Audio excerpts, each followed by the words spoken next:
Buenas tardes, bienvenidos a Política para Todos, acá en Millennium TV. Estamos en Millennium y en Salta Cable Color. Bueno, según las estimaciones de mi amigo José Edgardo Escobar, del meteorólogo, que le mando saludos, puede ser que haya una lluvia bastante fuerte después de las 18, pero hasta eso vamos a terminar con nuestros invitados. Vamos a hacer un gran programa hoy. Quédense porque es programa de colección. Costó bastante traer a estos invitados hoy, tuvimos que pedirlo de préstamo de la competencia, pero valió la pena y gracias a Dios pudieron venir, ya lo vamos a estar presentando. Vamos a recorrer varios temas variopintos y pueden irse comunicando al número que está en la pantalla y también a nuestras redes sociales. Estamos en Facebook y en Instagram. Muchas gracias por venir, sé que les ha costado mucho. Voy a presentarles a dos grandes periodistas. Justamente los convoco porque están mucho más informados que yo y deben ser los más informados de Salta. Natalia Nieto, Diego Ferreira, bienvenidos a Periodismo para Todos. Víctor Saca, muchas gracias por la invitación. Muchas gracias. Buenas tardes, Víctor. Buenas tardes para la audiencia. Un gusto estar. No va a quedar mal la competencia, ¿no? Nosotros somos una producción independiente, socio, que no tenemos contrato firmado de exclusividad con nadie. Ah, claro. Perfecto. El acople es nuestro. El acople es nuestro, así que estamos ahí. Genial. Y bueno, la idea siempre es analizar la política actual y qué es lo que vendrá. Yo sobre todo qué es lo que vendrá. Para eso los convoqué hoy porque sé que están muy informados. A mí me gustaría comenzar, a ver, no sé si de lo particular o lo general, pero hay una noticia que atravesó toda la agenda y que a los periodistas un poco nos hace ruido, pero más que nada porque, bueno, esto llegó a la justicia federal. Estamos hablando de las fake news, de la denuncia que hizo la doctora Betina Romero en la justicia federal.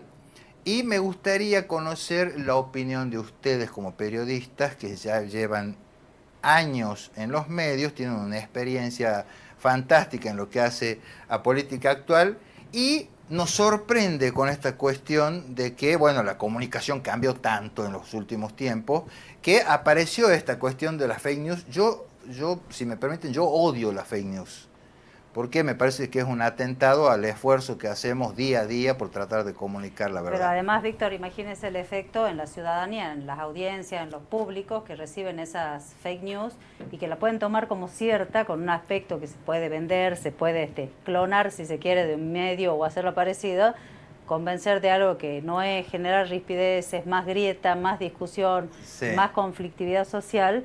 Y eso no impacta igual en una persona que está viendo las noticias, las apuradas, que tiene 10.000 cosas para hacer y que por ahí no se detiene a pensar a ver cuál es la fuente. Imagínense ahí también el sí, daño que se causa. Pero usted decía todo lo que tiene que ver con las fake news vinculado con la denuncia de la intendenta. Hubo antes también denuncias radicadas por Emiliano Durán, el senador sí, provincial, y por el Ulunch Sarabia. Antes de Sarabia. continuar, voy a pedirte por favor que me tutees porque nos conocemos sí, desde hace 1000 años y está somos bien, amigos. Bueno, Diego, sí, de Diegote también soy muy amigo, pero no, el doctor Colmenares se enoja cuando lo tratan de usted. Así mire, sí, sí, sí. Perdón, es sí, no, yo también trato de usted, pero bueno. Oficio. Pero bueno, imagínate que lo yo... que pasa es que, volviendo al tema, para no perder el hilo, sí, Víctor, hay una denuncia penal, bien dicho, radicada por la intendenta en el fuero federal. sí. Lo propio hizo Emiliano Durán en la justicia provincial. Y después, bueno, la que vos mencionabas. El tema que hemos podido hablar y sacarnos las dudas con la fiscal penal especializada en ciberdelitos de la provincia, que es la doctora Sofía Cornejo Solá, sí, que ha explicado más que claramente que la fake news no constituye dentro de la figura penal ningún delito. Es decir, para que constituya un delito hay que modificar el Código Penal de la Nación y después la actualización del Código Penal Provincial. Es decir, se puede investigar lo que se vaya a hacer y después ¿qué? ¿Cuál es la pena? También puede haber una figura como calumnias e injurias que va por otro curso. Pero no se porte mal, no haga eso porque, a ver, claro, dentro de una instancia penal queda en una advertencia. A ver, Diego, me estás diciendo que la fiscal especializada en esta cuestión te dijo que no es delito mentir una noticia. Exactamente. No, porque ahí es donde se concatenan, cuando hablamos de los distintos delitos que confluyen, cuando tiene que trabajar la Fiscalía de Ciberdelito, por ejemplo, nos explicaba que no necesariamente ella va a investigar una estafa directamente, si algo, por ejemplo, no hablando estrictamente de fake news, algo que dé un indicio de estafa, que después tiene que investigar una fiscalía común. Ajá. Entonces, las fake news no son delitos, y a pesar de que pueden generar una sensación de incertidumbre, Sí. agitar la paz social, que es inclusive ir contra la propia Constitución nacional y salteña, que lo que propugna es que haya paz social. Bueno, hoy vemos el impacto de las fake news y toda la conmoción que pueden generar, casi como Orwell hace muchísimos años. Sí. Pero, la guerra de los mundos. Claro, hoy no es tanto así. Pero, hubo suicidios masivos. Bueno, claro, mirá cómo cambió la comunicación. Impacto, cambió la comunicación, pero no la confianza o la relación de confianza que debería establecerse entre la audiencia, que para mí no solo es audiencia, es ciudadanía, es electorado. Sí. Y entonces esa relación tiene que de alguna forma mejorar, ¿no? Pero decía, como decía Diego, no es delito, pero además en todo caso, si por ejemplo la intendenta decidiera más adelante ir por calumnias e injurias, si bueno, se ahí trata de un sí. medio, no, porque también depende de qué manera se lo aborde, porque a partir de 2009 la Corte Suprema ha fallado en favor de la libertad de expresión. Entonces también hay que ver cuáles son los límites que se corren, porque ahí habría que identificar a las o los autores de esas fake news, y ahí no estaríamos hablando tampoco de una injuria en la calumnia si no tenemos identificado quién la emite. Yo creo que hoy todo lo que tiene que ver con la difusión de distinto material a través de las redes sociales o, por ejemplo, de plataformas como lo es YouTube. ¿Qué pasa, por ejemplo, el día de la elección, cuando ya terminó y ya estamos en veda? En YouTube, en páginas web, seguís viendo la propaganda política. Sí. O sea, es un vacío enorme legislar dentro de ese contenido. Y a partir de allí está el auge que se ha dado cada vez más a partir del siglo XXI, que es dedicarse a hacer política injuriando al rival, al oponente, hasta el punto de vista de decir cualquier cosa que no va a pasar nada. Entonces me decían que no constituye delito, pero por la libertad de expresión, yo lo que no entiendo es por qué fue a la justicia federal, en primer lugar, y los otros dos denunciantes, que son Uluncha Sarabia y Emiliano Durán, fueron al otro fuero, al local penal. Y me decías que la doctora les explicó que no constituye delito. Entonces, las 120 publicaciones que presentó la doctora Betina Romero en la justicia podrían ir por el lado de las calumnias, las injurias, pero si son medios es muy difícil a partir del fallo Kimmel, como te mencionaba, que ha marcado una jurisprudencia muy clara con respecto de la libertad de expresión y hasta dónde pueden opinar los medios, por supuesto, y los periodistas. Entonces, una cosa es que haya calumnias e injurias, otra cosa es que haya información, otra cosa es que haya opinión, pero no todo va a configurar un delito. Ese es el punto. Entonces, yo no sé cuánto aporta, sí, seguramente para la víctima de esas noticias falsas, de las ofensas, de las injurias, aporta tal vez una tranquilidad, conocer el circuito, a ver dónde se originó. Ahí se puede saber de dónde salía la plata para las personas que elaboraban todas las noticias falsas, los memes y toda la cuestión que genera tanto perjuicio, pero no sé si mucho más que eso, salvo que se vaya por una demanda civil. A ver, hoy me contaba una fuente esta mañana de que habría como una intención de, porque bueno, nadie hace las cosas gratis. Eso lo dice el Guasón. Si sos bueno haciendo algo, nunca lo haces gratis. Nunca lo hagas gratis, exactamente. Eso es lo que dice el Joker. Entonces, a ver, me han dicho que habría habido una intención de pagar un dinero para que haya, porque hay 600 portales. Entonces yo, político, bueno, le pago a alguno de esos portales como para que lo pongan un poco nervioso y lo molesten al contrincante. ¿Puede haber sucedido eso en el terreno de lo hipotético? ¿Por qué no habría ocurrido si es lo que es parte del juego de la política?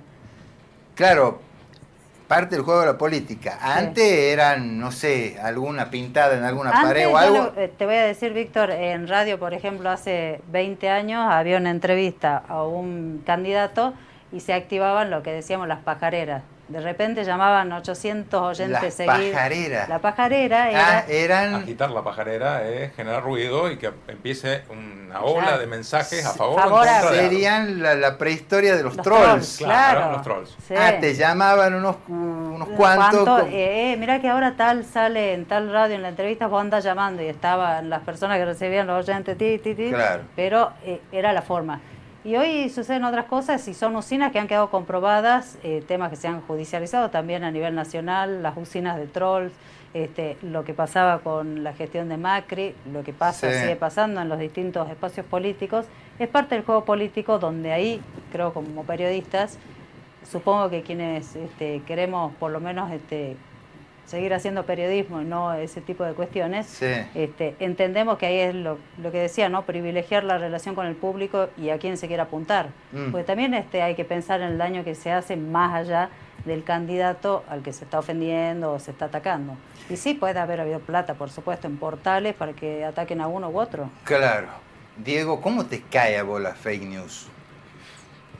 Vos que sos un tipo que escribe, que produce, que le gusta... ¿Cómo Bueno, te cae la fake news? Hay que ver también, ¿no? Porque nosotros periodistas tenemos la obligación de confirmar una noticia antes de tirarla al aire. Sí, recontra La regla chequeado. básica de chequear por lo menos 3 fuentes. Si hay 3 fuentes que coinciden, bueno, podemos meterle para adelante y Sí. avanzar en una publicación. Ahora, el público no está acostumbrado a eso. Entonces, si vos difundís fake news y uno ve, qué sé yo, cualquier persona con su celular, que está bien, está pensando, bueno, este es un medio que lo está diciendo, debe ser cierto. Bueno, no, la verdad que no. ¿Cómo puede caer bien, no? Por eso es exigible a nosotros mismos como periodistas Sí. estar atentos y echar un ojo más allá de lo que pueda llegar a ser la justicia con ese vacío legal que hay y que insisto, pero nosotros desde nuestro lugar tenemos que poner nuestro granito de arena también. A ver, retomo el punto que decía Natalia. De este tema de las pajareras, después pasamos a los trolls y después pasamos a los portales maliciosos, ¿no? Es como que vamos... Lo que pasa es que ahí ya no estaríamos evolucionando. hablando de periodismo. No sé si ahí estás separando esos portales maliciosos. No, es que ya no es periodismo. Eso no es periodismo. No, ya es propaganda medio malintencionada, ya es publicidad. Copia y pega, hay muchas sí, cosas más. Sí. Bueno, y de ahí de esos 3 eslabones pasamos a otro más, que son los videos que realmente están pasando. Suponete, sale Sáenz, el gobernador Gustavo Sáenz sale de inaugurar el hotel, me quedo El con hospital modular, con el hotel Orán. el hospital de Orán. Sí. Por supuesto que va a haber indignados, descontentos, imagínate si uno en Pero la vos calle... decís, por supuesto, que va a haber, su equipo no lo dijo, o sea, si es tan claro que en este momento arde el norte, literalmente, Sí. hay una queja permanente, un acampe de hace más de 60 y pico de días, que ha disminuido, pero que todavía tiene gente muy molesta, a pesar Sí. del anuncio del gobernador. ¿Lo vieron al video? Sí, por supuesto, pero ahora el gobernador anuncia que se suma otro mes, que va a ser permanente, para la tarifa cálida. Sí. Esto a nivel provincial, porque todavía falta que se haga algo a nivel nacional, que es lo que correspondería como hay tarifa fría en la Patagonia. Pero quiero decir, hay todo un foco de conflicto hace meses en el lugar, Sí. y no solo el gobernador, el gabinete lo sabe, y lo dejan salir solo para que quede como realmente lo estaban insultando todos los ciudadanos, te vas como rata, lo insultaron, le dijeron cosas horribles. sí. Cuando tenía al ministro de gobierno, al ministro político, Sí. lo tuvo en la puerta del hospital, pero no estaba en ese momento, o sea, lo tuvo en el acto. Hubo otros funcionarios, entonces todo el equipo del gobernador termina dándole la razón a lo que él mismo dice, que nos dijo en el acople en nuestro programa, Sí. que él va a 200 kilómetros y su equipo a veces va por atrás, porque en definitiva lo dejan solo. Eso Claro. le va a gustar a Víctor, que también le gusta el automovilismo, porque el gobernador me hizo quedar como un loco de la velocidad. ¿Ah, sí? Entendiendo él que a mí también me gusta la Fórmula 1, pero dijo, que te gusta la velocidad. Bueno, yo voy a 200, mis funcionarios no me acompañan. Bueno, en ese momento ya había anunciado, ¿no? Cambios en el gabinete.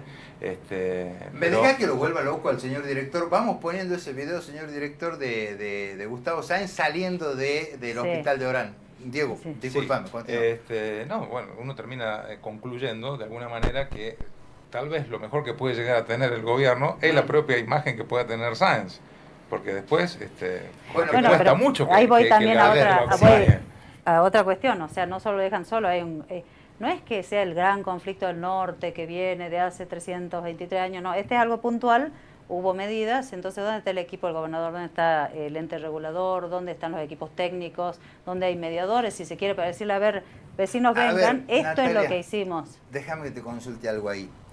Las puteadas en sí, de esa gente que sufre 50 grados en Orán y no tiene agua. ¿Y son genuinas?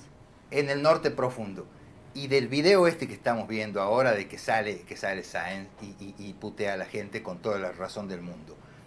Eso no es fake news. Eso no es operación. No, eso no, es un video que compartieron, que se viralizó y que compartieron los vecinos de Orán. Ahí está. Bueno, pero eso no es campaña sucia. Eso es un bronca hecho del pueblo, es un hecho. Y pues yo por eso estoy hablando de gestión, no estoy hablando de campaña, estoy hablando de cómo lo dejan solo al gobernador en un contexto previsible, donde hay un marco de conflicto, y él sale, donde se sabe que está golpeada la gente, y por supuesto que se va a ir con ese nivel de conflictividad, donde no se iba a poder hablar, donde iba a ser grito y todo lo demás. ¿Y dónde está toda la gente que puede hablar de estas cuestiones o estar con el gobernador? También se baja el gobernador, pero está con su equipo. Sí, yo creo que es error también del propio gobernador, ¿no? Claro.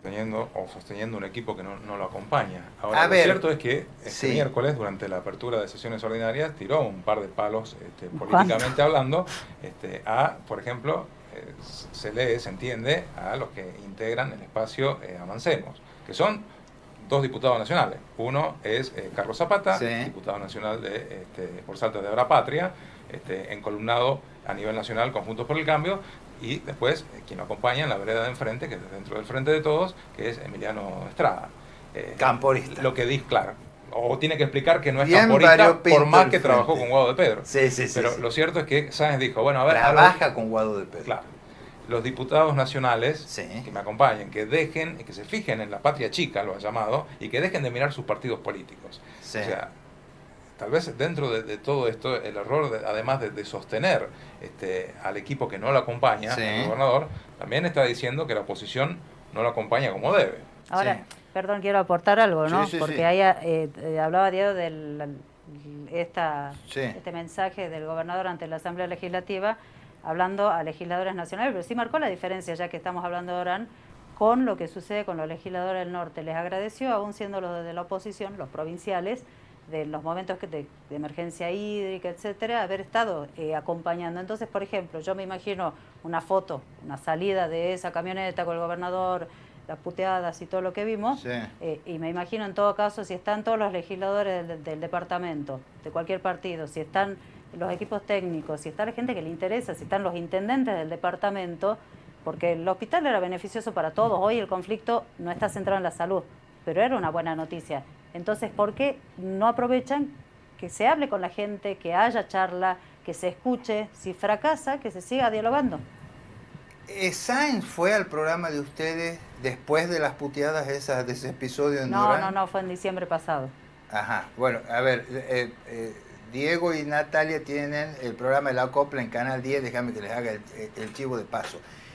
¿Qué dijo Sáenz en esa visita de el barullo que ya se venía hace rato con el tema del agua, del calor, de la luz, de los tarifas?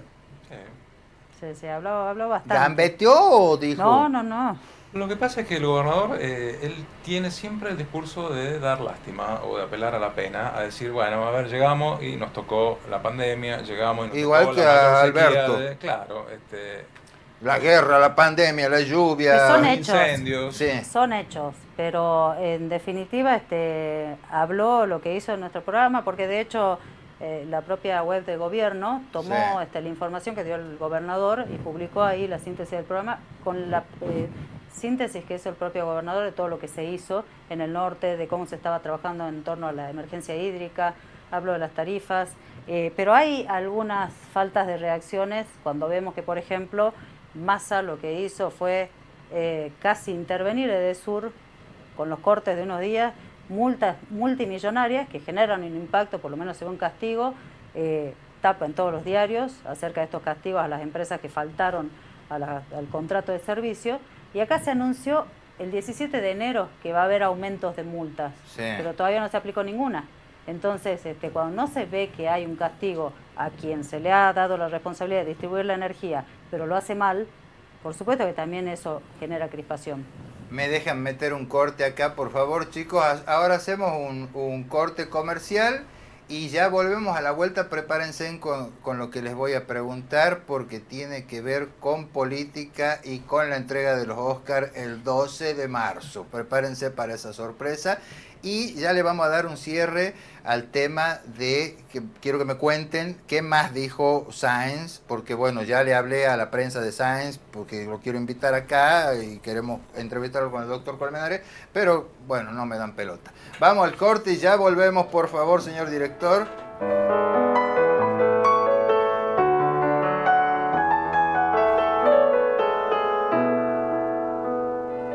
Señores jueces, este proceso ha significado, para quienes hemos tenido el doloroso privilegio de conocerlo íntimamente, una suerte de descenso a zonas tenebrosas del alma humana, donde la miseria, la abyección y el horror registran profundidades difíciles de imaginar antes y de comprender después. Dante Alighieri, en la Divina Comedia, reservaba el 7º círculo del infierno para los violentos, para todos aquellos que hicieran un daño a los demás mediante la fuerza. Y dentro de ese mismo recinto sumergía en un río de sangre hirviente y nauseabunda cierto género de condenados, así descriptos por el poeta.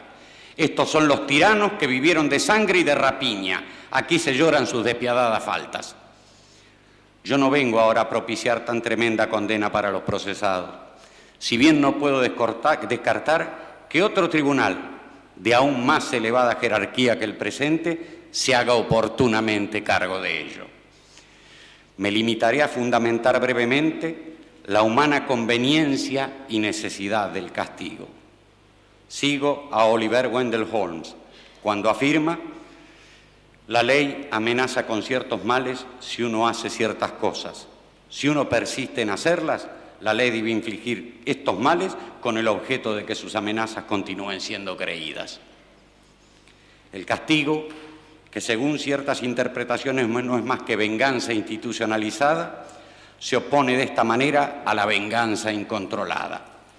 Si esta posición nos vale ser tenidos como pertinaces retribucionistas, asumiremos el riesgo en la seguridad de que no estamos solos en la búsqueda de la deseada ecuanimidad. Aún los juristas que más escépticos se muestran respecto de la justificación de la pena, pese a relativizar la finalidad retributiva, terminan por rendirse ante la realidad. Podemos afirmar entonces, con Gunther Stratenberg, que aun cuando la función retributiva de la pena resulte dudosa, fácticamente no es sino una realidad. La necesidad de retribución en el caso de delitos conmovedores de la opinión pública no podrá eliminarse sin más. Si estas necesidades no son satisfechas, es decir, si fracasa, aunque solo sea supuestamente, la administración de la justicia penal, estaremos siempre ante la amenaza de la recaída en el derecho de propia mano o en la justicia de Lynch. Por todo ello, señor presidente, este juicio y esta condena son importantes y necesarios para la nación argentina, que ha sido ofendida por crímenes atroces. Su propia atrocidad torna monstruosa la mera hipótesis de la impunidad, salvo que la conciencia moral de los argentinos haya descendido a niveles tribales. Nadie puede admitir que el secuestro, la tortura o el asesinato constituyan hechos políticos o contingencias del combate. Ahora que el pueblo argentino ha recuperado el gobierno y control de sus instituciones, yo asumo la responsabilidad de declarar en su nombre que el sadismo no es una ideología política ni una estrategia bélica, sino una perversión moral. A partir de este juicio y esta condena, el pueblo argentino recuperará su autoestima, su fe en los valores en base a los cuales se constituyó la nación y su imagen internacional severamente dañada por los crímenes de la represión ilegal. Por todo ello, también este juicio y esta condena son importantes y necesarios para las Fuerzas Armadas de la nación. Este proceso no ha sido celebrado contra ellas, sino contra los responsables de su conducción en el periodo 1976-82. No son las Fuerzas Armadas las que están en el banquillo de los acusados, sino personas concretas y determinadas, a las que se le endilgan delitos concretos y determinados. No es el honor militar lo que aquí está en juego, sino precisamente la comisión de actos reñidos con el honor militar. Y finalmente, no habrá de servir esta condena para infamar a las Fuerzas Armadas, sino para señalar y excluir a quienes las infamaron con su inconducta. Por todo ello, finalmente, este juicio y esta condena son importantes y necesarios para las víctimas que reclaman y los sobrevivientes que merecen esta reparación. No se trata, por supuesto, de revivir viejos slogans, como aquel de que la sangre derramada no será negociada, que sirvió para justificar tantas atrocidades. No se trata ahora de negociar nada, porque nada se está negociando. Se trata simplemente de que a partir del respeto por la vida y el sufrimiento de cualquier ser humano, restauremos entre nosotros el culto por la vida. Los argentinos hemos tratado de obtener la paz fundándole en el olvido y fracasamos. Ya hemos hablado de pasadas y frustradas amnistías. Hemos tratado de buscar la paz por vía de la violencia y el exterminio del adversario y fracasamos. Me remito al periodo que acabamos de describir. A partir de ese juicio y de la condena que propugno, nos cabe la responsabilidad de fundar una paz basada no en el olvido, sino en la memoria, no en la violencia, sino en la justicia. Esta es nuestra oportunidad y quizá sea la última. Por estas consideraciones, acuso a los aquí procesados por los delitos que han sido objeto de calificación y solicito que al fallar en definitiva se los condene a las siguientes penas. Jorge Rafael Videla, reclusión perpetua con más la accesoria del artículo 52 del Código Penal. Emilio Eduardo Macera, reclusión perpetua con más la accesoria del artículo 52 del Código Penal. Orlando Ramón Agosti, reclusión perpetua con más la accesoria del artículo 52 del Código Penal. Roberto Eduardo Viola, reclusión perpetua. Armando Lambruschini, reclusión perpetua. Leopoldo Fortunato Galtieri, 15 años de prisión. Omar Rubén Grafiña, 15 años de prisión. Jorge Isaac Anaya, 12 años de prisión. Basilio Lamidoso, 10 años de prisión. Para todos con accesorias legales y costas. Señores jueces, quiero renunciar expresamente a toda pretensión de originalidad para cerrar esta requisitoria. Quiero utilizar una frase que no me pertenece, porque pertenece ya a todo el pueblo argentino. Señores jueces, nunca más. Silencio en la sala. Silencio. Se dispone personal policial, desaloje la sala. Desaloje la sala, personal policial. Se dispone un corte intermedio. Señores de pie. Señores de pie, por favor, silencio en la sala.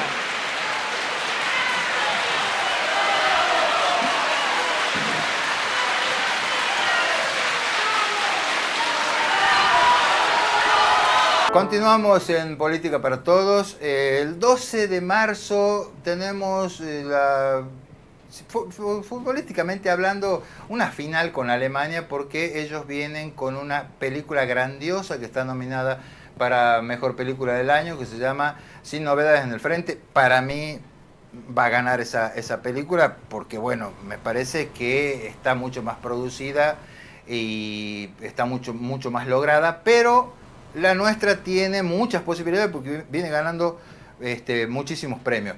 ¿Vieron 1985? No. ¿No vieron 1985? Bueno, ¿cómo les cayó el tema de la nominación al Oscar? Si es que les parece que va a ser una decisión política. Empecemos por Diego. ¿Por qué sería una decisión política? Y porque en el año 86 dicen que el Oscar que nos dieron por la historia oficial fue una decisión política. Bueno. Yo he visto críticas muy buenas, críticas muy malas, diciendo que faltó mucho contenido y que han ensalzado la figura del segundo fiscal, ¿cómo se llama? De Moreno Campo. Moreno Campo. Y prometieron un documental que va a contar con todo lo que la película no contó. Y hay un Sí. documental también. Hay un documental Está sobre el juicio de por las supuesto. juntas, claro. Ojalá que no sea una decisión política que gane la mejor película. Tendría que ver las dos películas. ¿Cuál es la otra?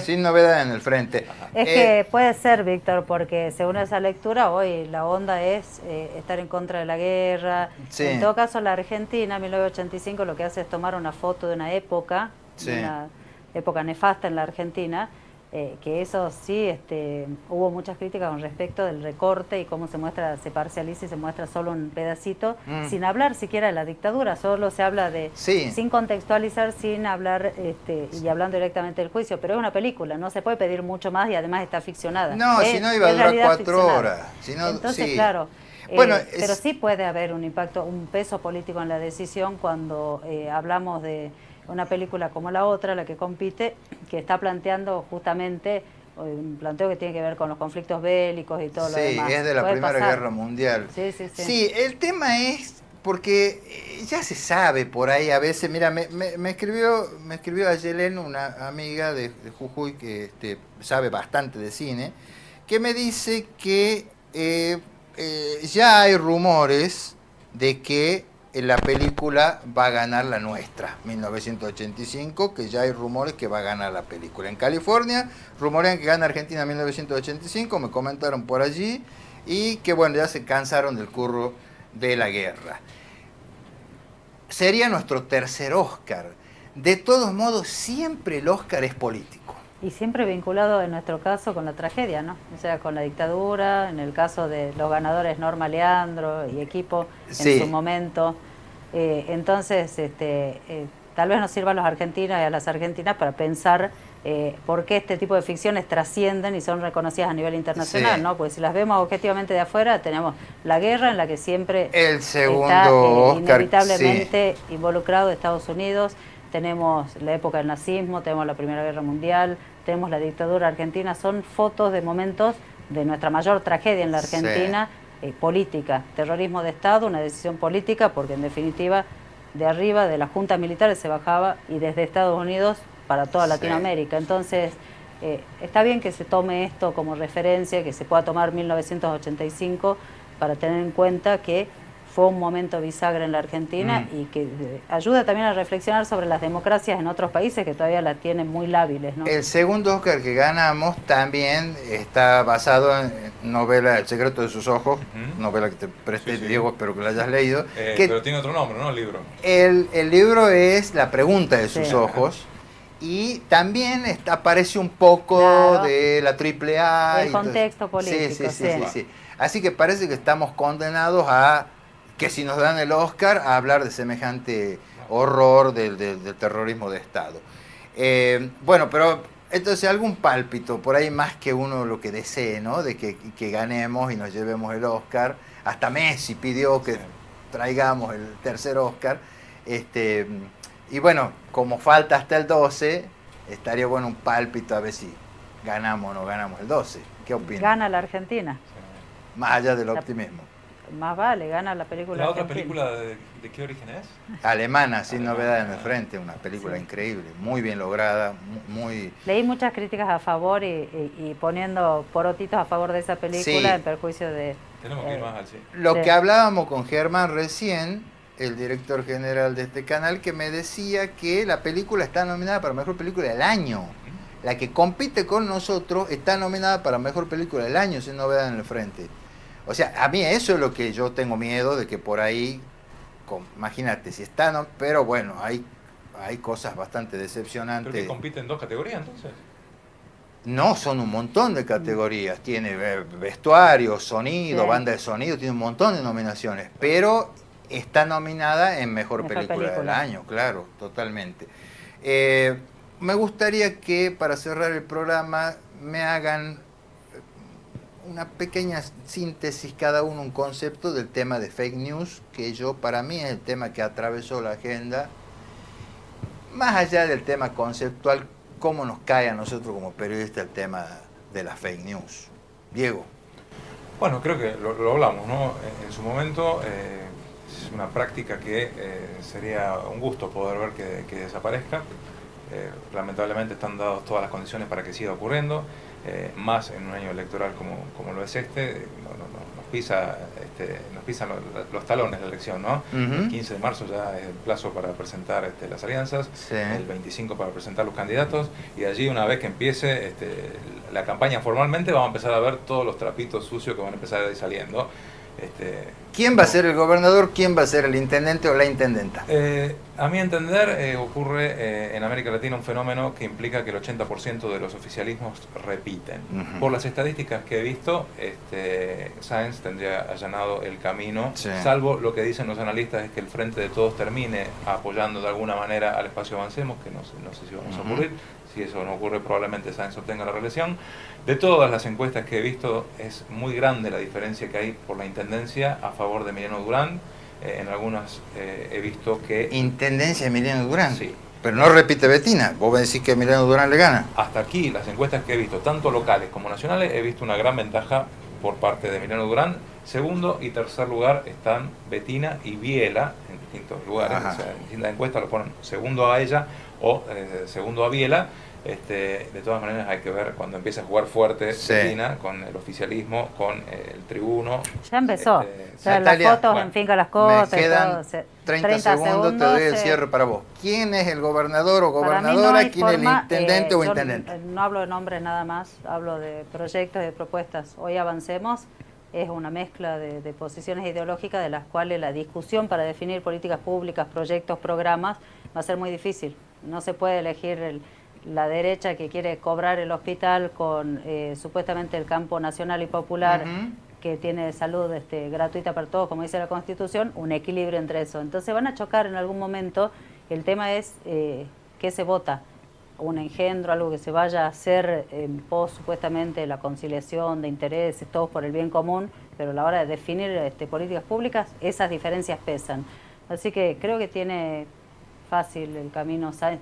¿Fácil en qué sentido? Que ya tiene una estructura armada y que por supuesto siempre tiene quien está en el gobierno. Gana Sáenz. ¿Intendente o intendenta? ¿Quién? ¿Durán o no, Betina Romero? Para mí tiene posibilidades de repetir la intendenta.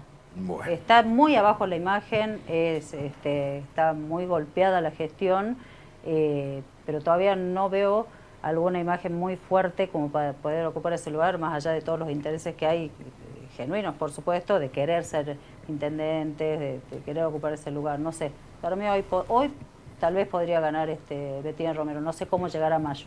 Muchas gracias, chicos. Lamentablemente A vos, Víctor. voló el tiempo. Me gustaría charlar mucho más con ustedes, pero si tienen tiempo vamos a hacer una secuela de esto. Ha sido un gusto y siempre a disposición. Muchas gracias. Muchísimas gracias. Estuvo con nosotros Natalia Nieto y Diego Ferreira, grandes periodistas del medio salteño local. Esto fue Política para Todos. Me van a tener que aguantar una semana más a mí porque el doctor Colmenares está de viaje y vuelve recién la otra semana. Muchísimas gracias. Nos vemos el jueves que viene.